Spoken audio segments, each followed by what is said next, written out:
my technology, you're coming.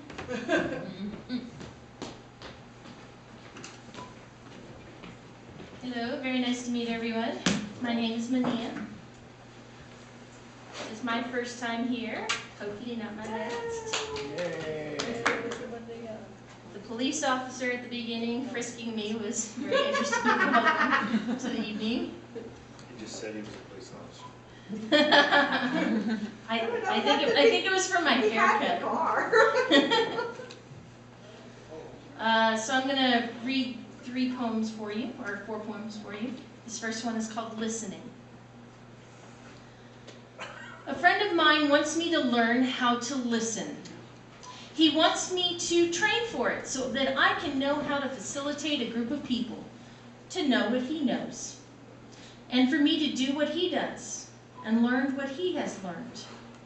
And so we sat down and I got to describe what silence is for me. It is a deafening cacophony.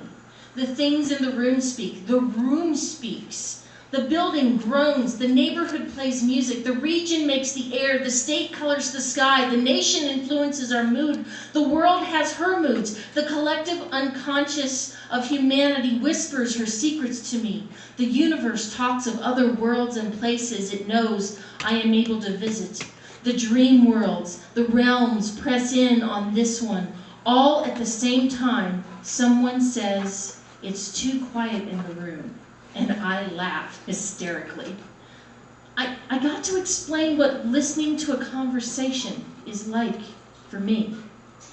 It is a million people in a room with all the things people don't say, like I can hear what everyone has been editing dumps into me because it needs to go to somewhere so it finds me. Everyone is a musical symphony. The heartbeat is the frequency of the soul, steady and never changing. Then feelings like the added string instruments that are affected by stress and environment of the world, both beautiful and haunting. Thoughts of the day are loud brass horns piping in all of the excitement of the day. Their inner children is interesting and inserting banging of pots and pans. The future choices impending like water glasses being adeptly played. The woes of the heart, like a violin of a master off tune by a half note. Letting the orchestra know something's not right. There are so many layers to listen to discern or process besides the obvious in the room, like body language, tone of voice, and lastly, words. But of course, the divine itself comments on all of this simultaneously, a never-ending conversation on top of, woven between all else. I can't help but listen to my beloved through it all. Listen. I can't tell you how.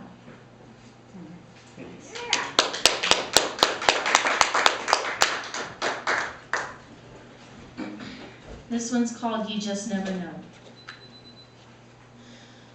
I writhed for hours in stabbing, miserable pain and wrote a poem called My Little Migraine.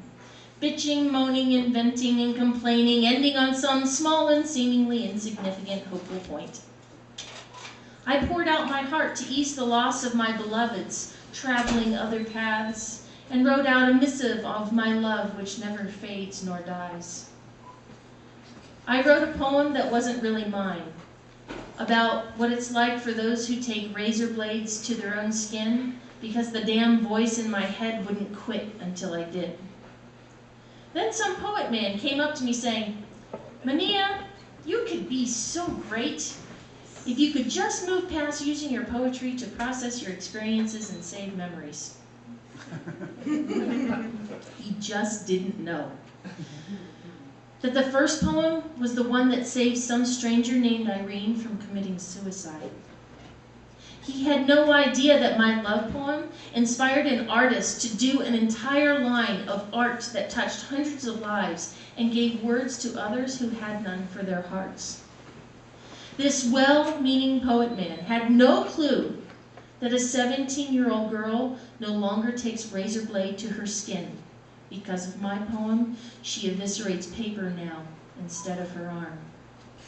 So the next time you write or read a poem, don't judge it so harshly. Because, like the poet man, you just never know.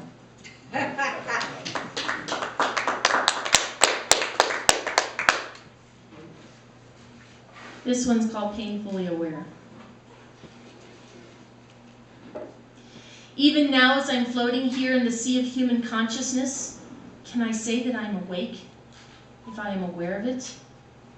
Even in the greatest moments of what defines us as human, our love, our creativity, our moments of inspiration, whether that be of courage or art, or the moment of brilliance when the scientist grasps a fraction of understanding about this universe, are we conscious at those moments? Or are we being used by the sea of dreaming humanity? I know too much and too little. I am tapped in. A gift and curse. The poet, sage, brilliant, are cursed with, blessed by. There are always two sides, and infinity to consider. Back at the beginning, am I awake? Are you? Are we? It takes great effort to be so, and too many people only have enough to get by to survive, to take the time to work on consciousness. At the end of their work days and weeks and months and years, time slips by and moments of consciousness are reserved for those who are affluent enough, sheltered enough, spiritual enough, removed enough to have time and energy to afford. Yet, in spite of this, we grope in the dark when music moves us, or art, when we get high on the little things or the big things that knock us sideways.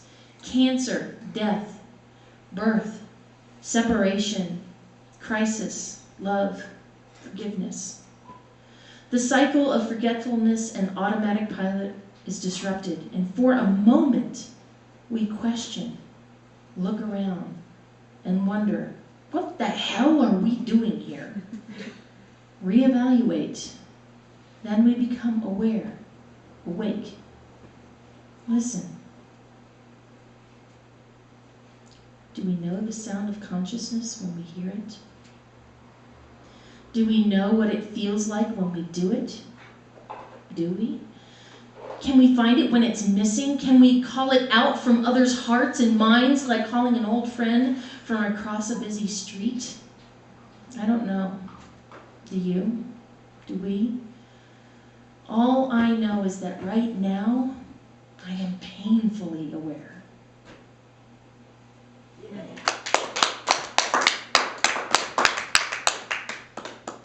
This is my last one. A friend of mine, I like doing Facebook, and I'm addicted, I'm sorry. But she just kind of put a cry out there, and so this is a response to that cry. From Artemis to her daughter.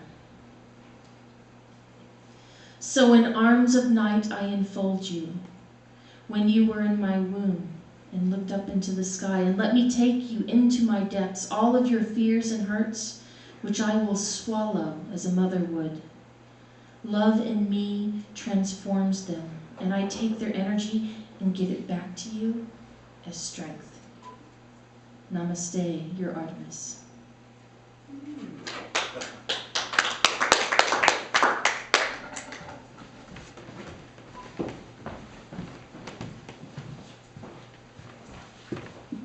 Charles.